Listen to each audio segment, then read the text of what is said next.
आज हम अपना नेक्स्ट टॉपिक स्टार्ट करने लगे हैं, दैट इज़ एग्रीगेट डिमांड। ठीक है, तो एग्रीगेट डिमांड क्या है? Aggregate demand means the sum total of demand for all goods and services in the economy as a whole during the period of an accounting year. ठीक है, तो एक जो है अकाउंटिंग ईयर जो है उसमें कितनी डिमांड हुई है of all goods and services and economy. ठीक है, सारी की सारी गुड्स एंड सर्विसेज की जितनी डिमांड हुई है उन सबको जब हम ऐड कर देंगे, ठीक है, तो वो बन जाएगी एग्रीगेट डिमांड। तो in macro economics AD studied with reference to the two frameworks. जो है मैक्रो इकोनॉमिक्स है उसमें इसको अंदर टू फ्रेमवर्क स्टडी किया गया है। Number 1 is general framework, number 2 is Keynesian framework. ठीक है, तो इन जनरल फ्रेमवर्क में क्या है, AD is related to price level, so the slope of the AD curve is negative. इसमें जो है जनरल फ्रेमवर्क में जो एग्रीगेट डिमांड है वो रिलेटेड है प्राइस लेवल के साथ। मतलब जो डिमांड है इकोनॉमी की, जो एग्रीगेट डिमांड है वो रिलेटेड है प्राइस लेवल के साथ। मतलब जैसे जैसे प्राइस बढ़ेगा वैसे वैसे एग्रीगेट डिमांड कम होगी, मतलब it shares the negative relationship. ठीक है, तो that is why it slopes from left to right downward. ठीक है, and in the case of Keynesian framework में जो एग्रीगेट डिमांड है that is related with the income and expenditure. ठीक है, मतलब जनरल फ्रेमवर्क में जो एग्रीगेट डिमांड है उसका रिलेशनशिप हम प्राइस लेवल के साथ स्टडी करते हैं कि प्राइस लेवल के बढ़ने से एग्रीगेट डिमांड कम होती है, प्राइस लेवल के कम होने से एग्रीगेट डिमांड बढ़ती है। बट केन्जियन में जो है हम एग्रीगेट डिमांड को लेवल ऑफ इनकम के साथ ज्वाइन करके पढ़ते हैं कि जब हमारी इनकम बढ़ेगी तो डिमांड भी जो है वो बढ़ती है, जब हमारी इनकम कम होगी तो डिमांड भी कम होती है। यही रूल जो है इकोनॉमी पे भी लागू होता है कि जब इकोनॉमी की जो है इनकम बढ़ेगी, जब नेशनल इनकम बढ़ेगी तो एग्रीगेट डिमांड भी बढ़ेगी, जब नेशनल इनकम कम होगी तो एग्रीगेट डिमांड भी कम होगी। ठीक है, तो इसको अब डिटेल में एक्सप्लेन किया गया है दोनों को।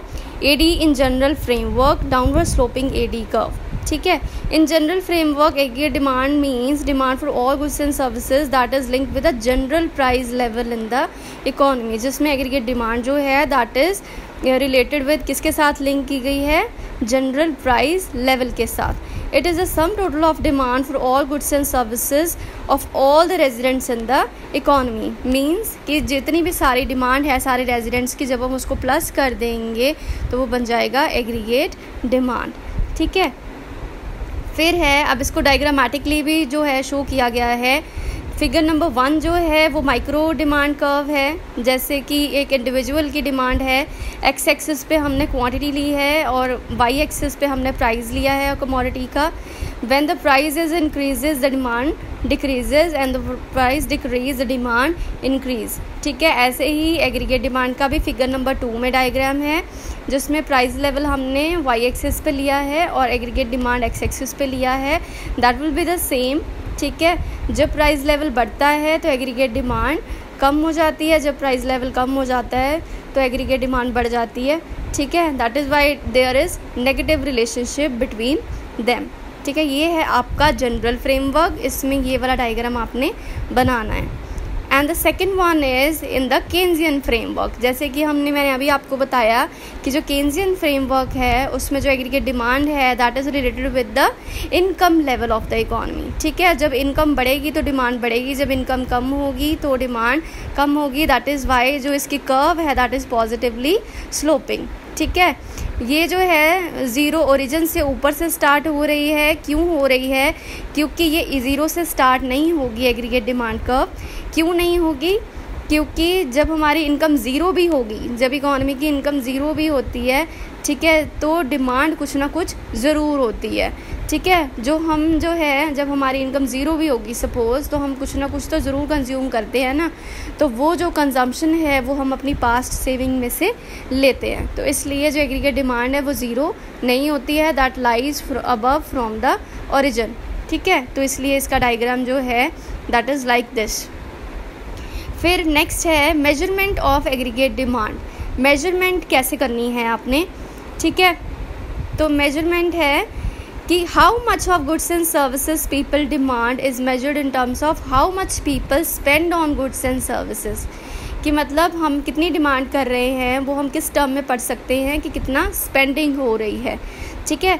दस aggregate demand in an economy is measured in terms of total expenditure on goods and services. इसलिए जो एग्रीगेट डिमांड है इन एन इकोनॉमी वो कैसे मेजर कर सकते हैं हम कि कितना एक्सपेंडिचर हुआ है चीज़ों के ऊपर, उतनी हमारी डिमांड होगी, ठीक है। तो इसलिए उसको टू जो है उसके फॉर्मूले दिए हैं।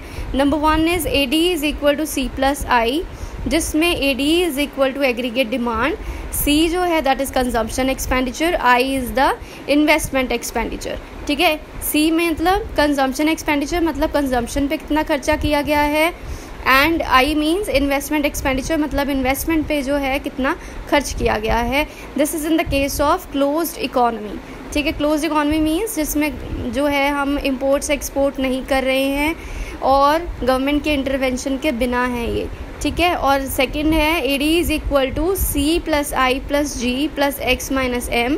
This is in the case of open economy with government interference, means कि इसमें G मतलब गवर्नमेंट एक्सपेंडिचर भी आ जाएगा और ओपन इकोनॉमी है इसलिए ट्रेड भी आ जाएगा, मतलब एक्सपोर्ट्स एंड इम्पोर्ट्स भी आ जाएंगे। तो इसलिए इसका फॉर्मूला बन जाता है C+I+G means consumption expenditure plus investment expenditure plus government final consumption expenditure plus exports minus imports. X minus M को हम क्या कहते हैं, नेट एक्सपोर्ट्स भी बोलते हैं, ठीक है। अब इसके बाद है इसकी definition. Aggregate demand refers to the total expenditure that the household, firms and government of a country are ready to spend for the purchase, ठीक है। एग्रीगेट डिमांड है वो क्या है, aggregate demand refers to total expenditure, एक total expenditure है that the household, जो household, firm, government are ready to spend, जो सारे के सारे जो हैं रेडी हैं स्पेंड करने के लिए for the purchase of goods and services, purchase करने के लिए गुड्स एंड सर्विसेज को ड्यूरिंग अ पीरियड, एक पीरियड के under, and a given level of income, और एक लेवल ऑफ इनकम जब गिवन होगी, ठीक है। तो इसका यही फॉर्मूला है AD is equal to C+I। फिर है behaviour of aggregate demand, aggregate demand function, मतलब बिहेवियर कैसा है एग्रीगेट डिमांड का।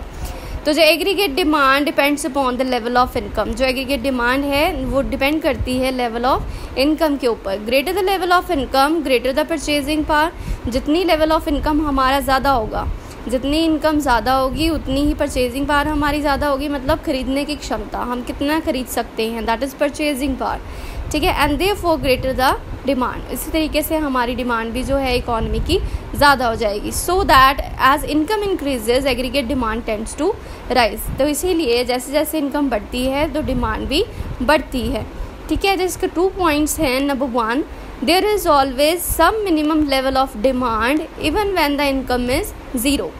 जैसे मैंने आपको पहले भी बताया है कि जब इनकम ज़ीरो भी होगी, ठीक है, उस केस में भी मिनिमम लेवल ऑफ डिमांड, कुछ ना कुछ हमारी डिमांड जो है ज़रूर होती है, क्योंकि because for survival we must eat something, because हमने सर्वाइव करना है तो हम कुछ ना कुछ ज़रूर खाते हैं। And so the demand something even when we have to borrow from others और स्पेंड आवर पास्ट सेविंग्स, ठीक है। तो इसलिए हम चाहे अपनी डिमांड करते ही करते हैं, जब हमारी इनकम ज़ीरो भी होती है, हम चाहे किसी से उधार ले लें पैसे, या हम अपनी पास्ट सेविंग हमने सेव करके रखे होते हैं उसमें से हम खर्च करें, हम कुछ ना कुछ ज़रूर खर्च करते हैं, ठीक है। तो इसलिए हमारी एग्रीगेट डिमांड जो है वो ज़ीरो नहीं होती है, उसका कुछ ना कुछ लेवल ज़रूर होता है। As income increases demand also rises, ठीक है। जैसे जैसे इनकम इंक्रीज़ होती है डिमांड भी बढ़ती है, but after a particular level of income is reached people start saving a part of their income, ठीक है। तो वो क्या कहते हैं कि जैसे जैसे इनकम बढ़ती है तो डिमांड भी बढ़ती है, but after a particular level of income, जब एक लेवल ऑफ इनकम आ जाता है, जब आपकी इनकम और डिमांड सेम हो जाएगी, उसके बाद, ठीक है, क्या होता है कि आप अपनी इनकम का कुछ पार्ट सेव करना शुरू कर देते हो, ठीक है। आप सारा का सारा खर्च नहीं करते हो, that is explained in the table and diagram. जैसे कि हमें टेबल दिया गया है, देखो, जैसे इनकम है एंड एग्रीगेट डिमांड है। इनकम जो है दैट इज़ इंक्रीजिंग 0, 10, 20, 30, 40, 50 एंड 60। तो एग्रीगेट डिमांड है वो क्या है, पहले 20 करोड़ है, देन 25। जब हमारी इनकम ज़ीरो है तो एग्रीगेट डिमांड है 20, मतलब जब हमारी इनकम 0 भी है तब भी हमारी minimum level of aggregate demand है, दैट इज़ 20। इसलिए जो एग्रीगेट डिमांड कब होगी वो 20 से स्टार्ट हो रही है डायग्राम में, ठीक है। फिर इनकम बढ़ गई 10 to 20, तो एग्रीगेट डिमांड बढ़ गई 25 to 30। फिर जो है इनकम बढ़ गई 20 to 30, वो 30 से 35 हो गई। फिर इनकम बढ़ गई 30 to 40, तो एग्रीगेट डिमांड जो है वो बढ़ के हो गई 35 to 40। अब ये दोनों क्या हो गए, इक्वल हो गए।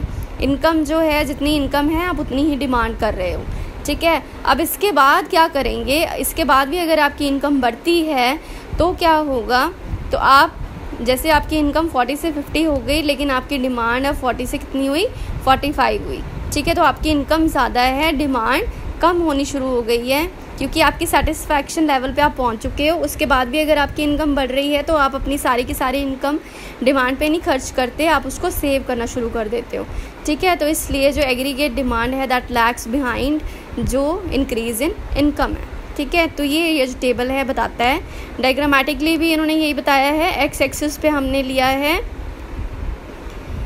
इनकम को और वाई एक्सिस पे एग्रीगेट डिमांड को। जो वाई कर्व है that is showing the income level, that is 45 degree line जो कि 0, 10, 20, 30 पॉइंट्स को प्लॉट करके बनेगी। और जो एग्रीगेट डिमांड कर्व है वो 20 से स्टार्ट हो रही है और सीधी जो है अपवर्ड स्लोपिंग है, क्योंकि सारी पॉजिटिव वैल्यू हैं, ठीक है। तो ई पॉइंट पे they both are equal to each other, that is 0.40, ठीक है। पहले जो है इनकम कम है, डिमांड ज़्यादा है, ठीक है। फिर इक्विलिब्रियम पॉइंट आ जाता है। After equilibrium income is increasing more at the rate at which aggregate demand increases. Aggregate demand कम हो जाएगी और इनकम जो है वो बढ़ जाएगी। This is the behaviour of aggregate demand.